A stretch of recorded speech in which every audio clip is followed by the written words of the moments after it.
দর্শক ভাইয়েরা, আপনাদের আজকে একটা আজব ঘটনা দেখাবো। এই যে দেখেন, এক বয়স্ক চাচা, তার বয়স হয়েছে 95 বছর। সেই বয়সে এসে একজন 21 বছর বয়সের মেয়ের বিয়ে করছে। এই যে দেখতে পাচ্ছেন, এই যে বাড়ি, এটা হচ্ছে চাচার বাড়ি, আর এই যে হচ্ছে চাচার গাড়ি। তো যেটা হচ্ছে, এই 95 বছর বয়সে এসে চাচা 21 বছরের একজন মেয়ের বিয়ে করে সম্প্রতি নেট দুনিয়ায় ভাইরাল হয়েছে।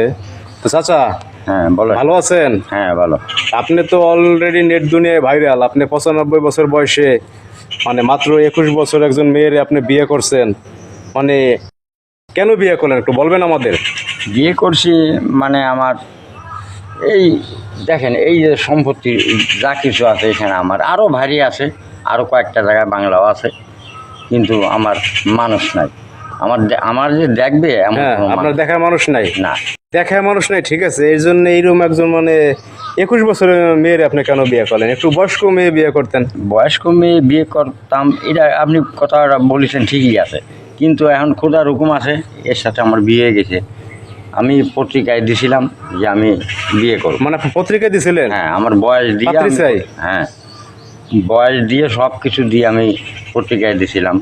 প্রথমেই এই মেয়ে আমার কাছে আইসা বলছে বিয়ে করবে? হ্যাঁ, তারপরে আমি তাকে পাইয়ে আমি তার সঙ্গে কথাবার্তা বলে বাস আমরা বিয়ে পাতি। আচ্ছা আপু, এই যে আপনি এই যে 95 বছর বয়স, মনে করেন এটা তো মনে করেন সে যে কোনো সময় চলে যেতে পারে এই দুনিয়া থেকে। তো আপনি এরকম একজন লোকের আপনি কেন বিয়ে করলেন বলেন? আপনার তো আসলে দেখতে সুন্দরী বা ভালো হ্যান্ডসাম সুন্দর ছেলে বিয়ে করতে পারতেন। তো এই বুড়া লোক কেন বিয়ে করলেন আপনি? হ্যাঁ, তা ঠিক আছে, সুন্দর ছেলে পাইতাম বা ভালো ছেলে পাইতাম, কিন্তু হচ্ছে গিয়ে কি, সুন্দর ছেলেদের মধ্যে সুন্দর মন মানসিকতা কাজ করে না। তারা আজকে এক জায়গায় একটা প্রেম করে, কালকে আরেকটা, আবার বিয়েও করে তারা 3-4টা, একজনকে ছেড়ে আরেকজনকে। তা আমি চাইছি এমন একটা মানুষকে লাইফে জীবনসঙ্গী হিসেবে বেছে নিব যে সে আমাকে ছেড়ে কখনো যাবে না। আচ্ছা, সেই জন্য আপনি বয়স্ক লোক বিয়ে করছেন? হ্যাঁ। আপনার ফ্যামিলি কি মেনে নিছে এই যে বিয়ে শাদী করছেন?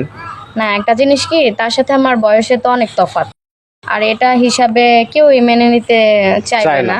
হ্যাঁ, আর আমার ফ্যামিলি তো বুঝছেনই যে এটা একেবারেই চায় না। তা আপনি এই যে এখন কোটিপতি, গাড়ি আছে, বাড়ি আছে, হ্যাঁ, এখন বিয়ে করছেন, এখন তো আপনার ফ্যামিলি মানে না কেন বলেন?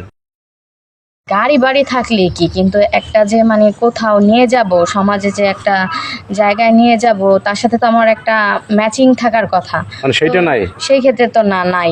দেখা যাচ্ছে আমার ফ্যামিলি যদি তার মেয়ের হাজব্যান্ডকে আর মেয়েকে নিয়ে কোথাও ঘুরতে যায় বা কি, আগে বলবে যে এটা কে, আমাকে বয়সের আর্থিংয়ের কারণে দেখা যাবে মানুষ ভাববে আমার নানা বা দাদা, কিন্তু কেউ তো ভাববে না যে আমার হাজব্যান্ড। আর যখন মানুষ শুনবে তখন তারা অবাক হয়ে যাবে। তো এর জন্য আর কি আমার বাবা মা আর কি আমার অ্যালাউ করতেছেন। আচ্ছা, যাই হোক চাচা, হ্যাঁ। আপনি যে 95 বছর বয়সে যে একটা কীর্তিকাণ্ড ঘটাইছেন আপনি, এটা তো এখন পুরো নেট দুনিয়ায় ভাইরাল। তো এখন ঘটনা হয়েছে, আপনি এই বউ নিয়ে চলাফেরা করেন কিভাবে বলেন তো? এই চলাফেরা করি, এই সব জায়গায় যাই, মার্কেট, শপিং মলে, বিভিন্ন জায়গায় কিভাবে যান আপনি? সব জায়গায় এই আমার গাড়ি আছে, গাড়ি নিয়ে যাই, মার্কেট টার্কেট করি, কোনো সমস্যা না? না, মানুষ হয়তো মনে করে যে হয়তো তার নাতি হবে, বা কেউ বউ মনে করে না? কেউ বউ মনে করে না, আর যে জানে সে তো জিজ্ঞেস করে। আচ্ছা, যাই হোক দর্শক ভাইরা, আপনারা এই অবাক ঘটনাটা তো আসলে দেখলেন। আসলে 95 বছর বয়স চাচার, সেই বয়সে এসে সে কী কীর্তিকাণ্ড ঘটাইছে। আসলে বাংলাদেশ এখন কি হচ্ছে, আসলে এটা দর্শক ভাইরা আসলে আমার মাথা তো কিছু ধরে না। আপনারা যদি কিছু বলতে চান এই বিষয়ে অবশ্যই কমেন্টস করবেন। আর সবাই ভালো থাকবেন চাচা। তাহলে হচ্ছে আপনারা ভালো থাকেন, কেমন? আচ্ছা, আল্লাহ হাফেজ। ভালো থাকেন, আমাদের জন্য দোয়া করেন। আচ্ছা, আল্লাহ হাফেজ।